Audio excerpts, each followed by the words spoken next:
Welcome to Washington Today for February 10th, 2025. I'm Gary Sterkoff. Thank you for joining us. In the Senate, Trump cabinet nominees are leading this week's to-do list, and the two most contentious are at the top. Tulsi Gabbard to be Director of National Intelligence and Robert F. Kennedy Jr. to be Health and Human Services Secretary.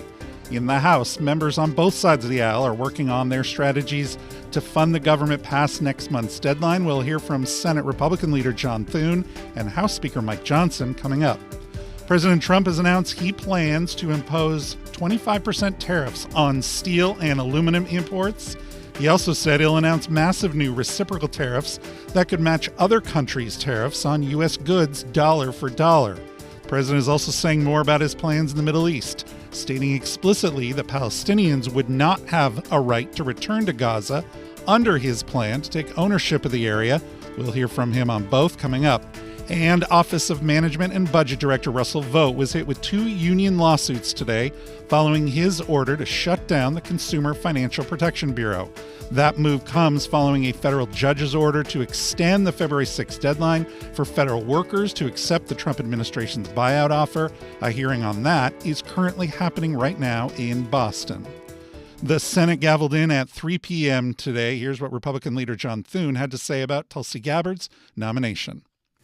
When this position was created by Congress in the wake of 9/11, it was designed to be a sort of quarterback, if you will, for the intelligence community. It was designed to be a lean organization focused on coordination and ensuring all the elements of the intelligence community are communicating and working together toward a common purpose. But it quickly became much larger than intended, and it has become a bureaucracy unto itself. So I'm glad that Ms. Gabbard plans to focus on identifying and eliminating redundancies and inefficiencies to restore the office to what it was originally designed to be. I was also very pleased to hear Ms. Gabbard say at her hearing that Section 702 is, and I quote, essential for our national security, end quote. This foreign intelligence collection program is a key tool used to identify threats to Americans at home and abroad, and I was glad to hear Ms. Gabbard acknowledge its importance. I was also pleased that Ms. Gabbard intends to prosecute leakers to the full extent of the law. In a day and age when anything and everything ends up on the internet, it is essential that we have zero tolerance for those who deliberately compromise classified information, and we must safeguard our sensitive sources and intelligence collection methods. Madam President, Tulsi Gabbard is a patriotic American. She believes strongly in the mission with which she'll be tasked, keeping America safe. And you don't have to take my word for it. Take it from Americans who have served alongside Ms. Gabbard during her 22 years in uniform, from the people who have put their lives in her hands. As one wrote, and I quote, her exceptional qualifications coupled with a proven track record of leadership and unwavering commitment to safeguarding our national interests render her the unequivocal choice for this critical position, end quote. And from another, and I quote again, I know Tulsi will be fully committed to protecting all Americans during this pivotal moment in American history, end quote. Well, Madam President, sounds like what we need in a Director of National Intelligence. And I look forward to confirming Ms. Gabbard this week. Senate Democrats appear unified in opposing her nomination. The Senate is scheduled to vote to move forward on it at 5:30 p.m. Eastern Time. Here's what Senate Intelligence Committee Democrat Mark Warner posted about it on X this morning. Well, Monday morning, headed back to the Senate. Today, I'm going to lead efforts to try to oppose Tulsi Gabbard from being Director of National Intelligence. This is the individual that couldn't even call Edward Snowden a traitor, had awful judgment in terms of echoing Putin's talking points, saying basically NATO caused the invasion of Ukraine, and wasn't able to even call out Bashar Assad for his brutal chemical weapons against his own people. We'll raise our voices. Unfortunately, we were not able to stop her in committee. We'll see if we get a little more number of folks coming to their senses today on the floor. And Politico writing today, quote, this week's votes on Gabbard and Kennedy aren't guaranteed to succeed. There are still undecided GOP senators on both. Kentucky Senator Mitch McConnell is viewed as likely to oppose at least one, if not both of them, and Senators Susan Collins of Maine and Lisa Murkowski of Alaska are being closely watched as well. But even if all three voted no, that wouldn't be enough to sink either nomination, and Collins is already supporting Gabbard. Politico goes on to write, quote, they would need a fourth Republican to join them. Utah Senator John Curtis, notably, hasn't said how he'll vote on either nominee. Senate Democratic leader Chuck Schumer also spoke on the floor this afternoon. On his mind, President Trump and Elon Musk's effort to cut government spending. We hear from Donald Trump, J.D. Vance, Elon Musk, and Doge. All they want to do is get rid of waste and inefficiency. When you look at community health centers, that's utter nonsense. Utter nonsense. There isn't very much inefficiency at them. No one has ever said that they were inefficient. In fact, most people who look at it say they're the most efficient providers at a lower cost, with less to do in healthcare, less paperwork, less all of this than other places. So anyone who thinks that this Doge experiment is simply at getting rid of waste, baloney. Baloney. We know what it's about. Cut. Doge is using a meat axe and cutting things that are vital to people. Why? Why is all this happening? Because a careful look at inefficiency in government, even with a new administration that might want to look at it a little differently, would not just cut everything. Not just cut everything. And the bottom line is, it's all to cut as $2.5 trillion, $2 trillion. We know what they're doing. And unfortunately, too many of our Republican colleagues are going along. They're making these cuts so they can give the very wealthiest people in America a bigger tax break. Take a working class family that's getting health care and say, you don't get it anymore, so Mr. Ultra Billionaire can get more tax breaks. Come on. That's what's going on here. And it's across the board. We saw what they did with AID. Well, one program AID is working on, as I understand it, is dealing with Ebola in the middle of Africa. It's cut out the program. What if Ebola spreads around Africa and even here? Most people think that's a very good program. Most people thought PEPFAR did a lot of good. But they cut it all. You can see the Senate live on C-SPAN 2 and get our full congressional coverage on the C-SPAN Now mobile app and at cspan.org. More now on talks to keep the government funded past mid-March. House Speaker Mike Johnson talked about where things stand yesterday on Fox News Sunday. Well, I talk with the president and his team about this almost constantly, reminding them that we will get the job done, but it has to be the one big bill strategy. And the reason for that is because that gives us the highest probability of success of delivering on all these campaign promises. We will get it done. The president knows that. He invited me to come with him on Air Force One to the game, but I said, Mr. President, I got to go home to North Louisiana and pick up the family first, and I'll meet you at the game. We'll be in the suite. We'll talk about that. He's getting a lot of wise counsel, a lot of advice. But at the end of the day, the House has to drive this process, and we will. We're going to get everybody together. Okay, when will we see your framework? Monday, Tuesday? Well, we were going to do a budget committee markup next week. We might push it a little bit further because the details really matter. Remember that I have the smallest margin in history, about a 2-vote margin currently. So I've got to make sure everyone agrees before we bring the project forward, that final product. And we've got a few more boxes to check, but we're getting very, very close. CQ Roll Call reporting today, quote, the markup delay marked the latest setback in House leadership efforts to unite their GOP conference around a package that would boost border security, increase military spending, and extend expiring tax cuts while offering new tax breaks sought by Trump. The package could also include an increase in the debt limit. CQ also reporting that extending the 2017 Trump tax cuts, quote, could cost more than $4 trillion over 10 years, and House Republicans have yet to agree on how to pay for a package they have promised would not increase the deficit. Goes on to write, Senate Republicans, meanwhile, are moving ahead with an alternative, slimmer package focused on border security, defense, and energy production. I hear Senate Finance Committee member Ron Johnson this morning on Newsmax on what he'd like to see. If it were up to me, I actually have a three-step approach. I would only provide border funding. I think we need to certainly defend this nation as well, so border and defense. Then I'd really come back and I'd just extend current tax policy and take a massive automatic tax increase off the table. Then I get down, roll up the shirt sleeves, and do the really hard work of looking at our entire tax code, which is a mess. Take a look at the proposals President Trump made during the campaign to really focus on the men and women that work in this country, that make this country great, build this country. But again, that is a much more difficult process right there. And again, I appreciate the House trying to tackle it. I just think it's very difficult to do.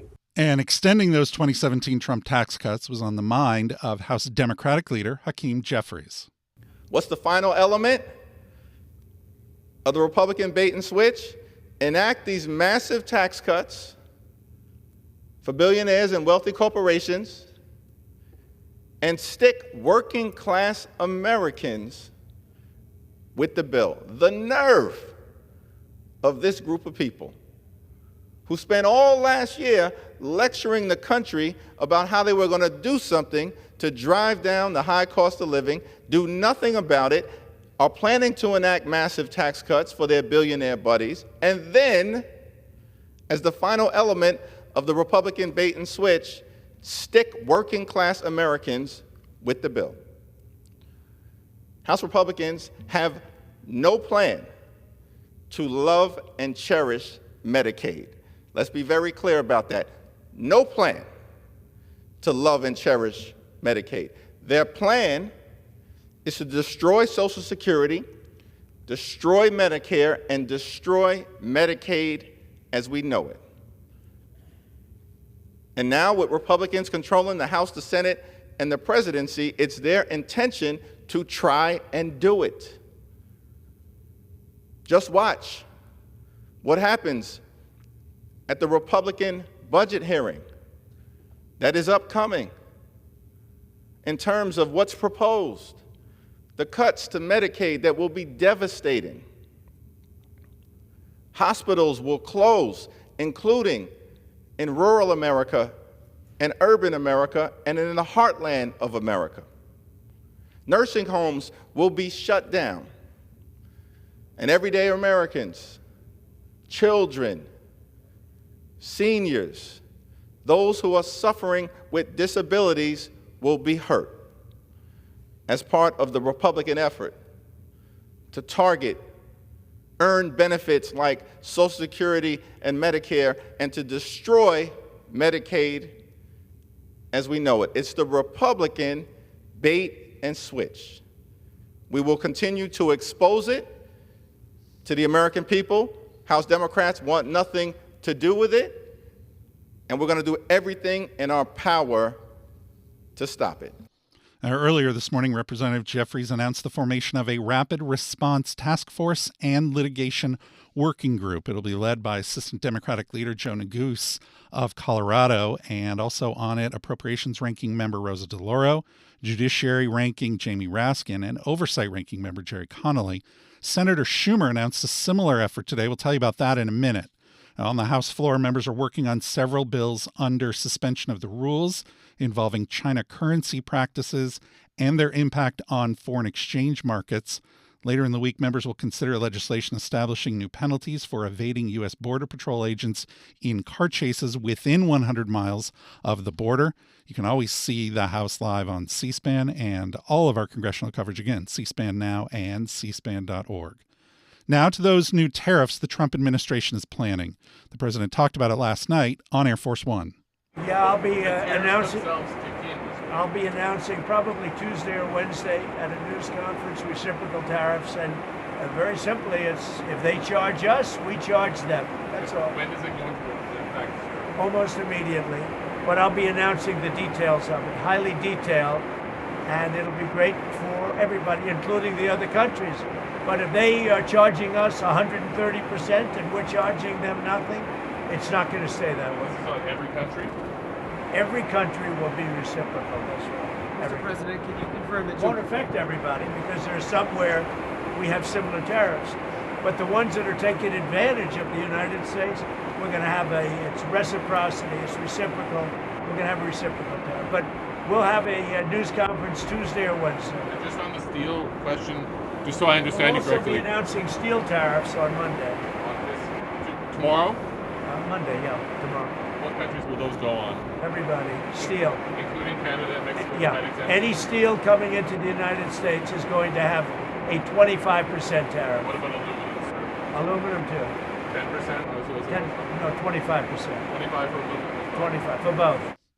The New York Times writing today, quote, the 25% tariffs will be welcomed by domestic steelmakers who argue they are struggling to compete against cheap foreign metals. The New York Times goes on to write, quote, but the tariffs will invite plenty of controversy. They are likely to rankle America's allies like Canada and Mexico, who supply the bulk of U.S. metal imports, and they could incite retaliation on U.S. exports as well as pushback for American industries that use metals to make cars, food, packaging, and other products. Those sectors will face significantly higher prices after the tariffs go into effect. And new comments today released from the president's interview with Fox News on his plan for Gaza. Think of it as a real estate development for the future.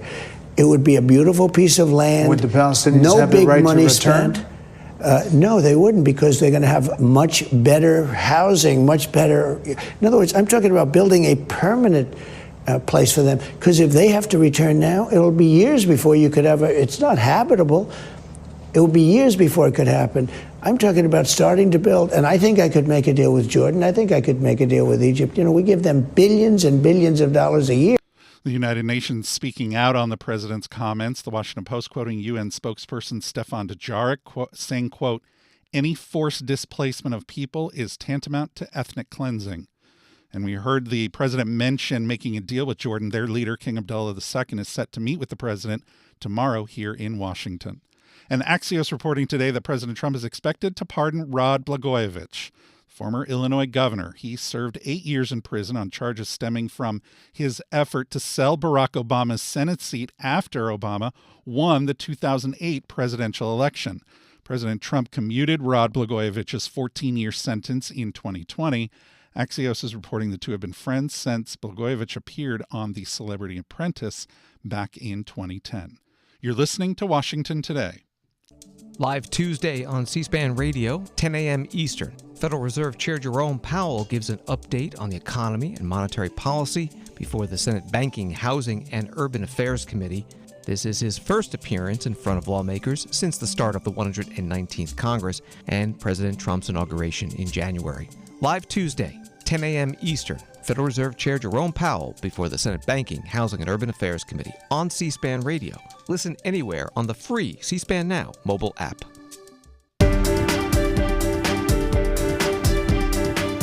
Welcome back to Washington Today. As we mentioned, Senate Democratic leader Chuck Schumer saying more about his strategy to oppose the Trump administration. He outlined it in a Dear Colleague letter.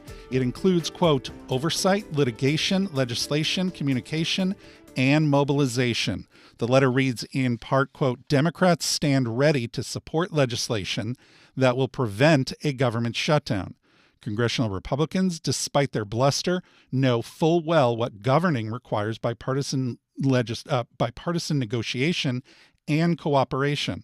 Of course, legislation in the Senate requires 60 votes, and Senate Democrats will use our votes to help steady the ship for the American people in these turbulent times. It is incumbent on responsible Republicans to get serious and work in a bipartisan fashion to avoid a Trump shutdown. That part of Senate Democratic leader Chuck Schumer's Dear Colleague letter that was released earlier today. Now, that tactic of a shutdown threat was raised on the Sunday shows yesterday. Here's Andy Kim of New Jersey talking about it on Meet the Press. Well, you have to look at what the Trump administration is doing right now. They are simply trying to dismantle the government. So yes, look, if we have to take steps to be able to hold them accountable, use the leverage that we have to force it, I cannot support efforts that will continue this lawlessness that we're seeing when it comes to this administration's actions. And for us to be able to support government funding in that way, only for them to turn it around to dismantle the government, that is not something that should be allowed. So just to be clear, Senator, you are open to voting yes to shut down the government, to make this point. This is on them. This is about whether or not they can get the votes. They are the majority, and if they cannot govern, then that's for the American people to see. But I've worked in government. I've worked through multiple government shutdowns. I would be the last person to want to get to that stage. But we are at a point where we are basically on the cusp of a constitutional crisis, seeing this administration taking steps that are so clearly illegal. And until we see a change in that behavior, we should not allow and condone that, nor should we assist in that. And here's Axios Hill Leaders newsletter co-author Stephen Newcomb talking about Senator Kim's comments and the Democrats' strategy. The reality facing Democrats on Capitol Hill is they don't have many leverage points at all. Like Senator Kim said, Republicans have unified control of the government. The one leverage point they do have is government funding. They have that leverage because, in all likelihood, House Speaker Mike Johnson is going to have to call on Minority Leader Hakeem Jeffries for some Democratic votes to get any funding resolution through the House, and then the Senate Majority Leader John Thune will need a number of Democratic votes in the Senate, at least 7 of them, to pass the bill. So they need Democratic support. The debate going on internally between Democrats right now is whether it is politically helpful to shut the government down. Can you blame it on the Republicans? You've seen Senator Kim already making that argument that it would be Republicans' fault. Versus, again, when they were in power, when Democrats were in power, they were saying a government shutdown was harmful, it was dangerous for America, for national security. Well, they need to look themselves in the mirror and decide if that is something that they're willing to do in the first 100 days of this administration, not voting to pass government funding. Stephen Newcomb from Axios speaking on Washington Journal this morning. Meanwhile, in front of Social Security Administration building in Baltimore today, Maryland Democratic Senator Angela Alsobrooks spoke at a rally protesting the Trump administration's strategy to cut the federal workforce. It is so clear that this president wants no part of this, that he doesn't believe in our humanity, that he doesn't want us to have hope, that he doesn't believe in justice, fairness, or the law. He doesn't believe in any of those things. And so it is incumbent upon all of us to continue to raise our voices as we are today, to choose the path that President Roosevelt chose in forming a program that, let's be clear what that program is. It is one of the most important social programs of our lifetime when we think about Social Security, one of the most significant social programs of our lifetime. And this is a program that many worked for. Worked many, many years for, to contribute, because it is America's promise to us when we paid into Social Security. And yet this is under attack even today. We recognize as well that the Social Security program is not just the program, but we are standing in front of a building that represents thousands of Marylanders who have been coming to work in this building. Civil servants for over 60 years now who have been coming to this building, doing the essential work of processing Social Security checks for nearly 72 million Americans. 72 million Americans. And be clear, when we think about the servants who stand in this building and buildings all across our country, these are men and women who come to work every day. And these are not Democratic jobs or Republican jobs. These are American jobs. It is also the case that those who have served in this building do so no matter who the president is. Many of them have served for decades under Republican presidents, under Democratic presidents, again, because they serve the people. Maryland Democratic Senator Angela Alsobrooks speaking in Baltimore earlier today. Finally, President Trump has announced his opposition to the penny, posting yesterday on social media, quote, "For far too long, the United States has minted pennies, which literally cost us more than 2 cents. This is so wasteful. I have instructed my Secretary of the U.S. Treasury to stop producing new pennies. Let's rip the waste out of our great nation's budget, even if it's a penny at a time." The Washington Post reporting some facts about the penny. It was first minted in 1793, and according to the U.S. Mint, each penny costs approximately 3.7 cents to produce. That leads to an annual loss of over $100 million. Colorado Democratic Governor Jared Polis praised the president's decision, posting on X, quote, as well as saving taxpayers hundreds of millions of dollars, there are major environmental benefits to eliminating the penny. This is a great move. The Post noting that legal experts say the president can order the U.S. Treasury to stop penny production without congressional approval, but the decision could face opposition from the metal industry and other industries as well as coin collectors. Remember, you can get Washington Today as a podcast. You can find it wherever you get your podcasts. It's also on YouTube. Just search Washington Today. And for more of the stories that are shaping Washington every day, get our daily email word for word. Just go to cspan.org/connect to subscribe. I'm Gary Sterkoff. Thanks a lot for listening today to Washington Today.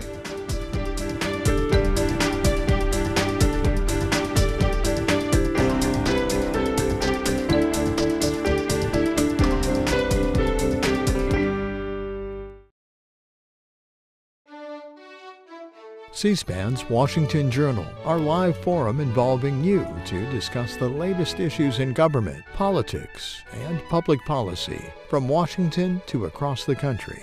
Coming up Tuesday morning, California Democratic Congressman Jim Costa on the recent actions by the Trump administration and the role of Democrats in the 119th Congress. Former USAID official Jeremy Konyndyk, president of Refugees International, will discuss Trump administration efforts to dismantle USAID and the future of U.S. foreign aid programs. Then South Carolina Republican Congressman Ralph Norman talks about the House GOP's strategy to advance President Trump's legislative agenda. Also, Kent Lastman of the Competitive Enterprise Institute on regulation reform efforts in Congress and the Trump administration. C-SPAN's Washington Journal. Join the conversation live at 7 Eastern Tuesday morning on C-SPAN, C-SPAN Now, or online at cspan.org.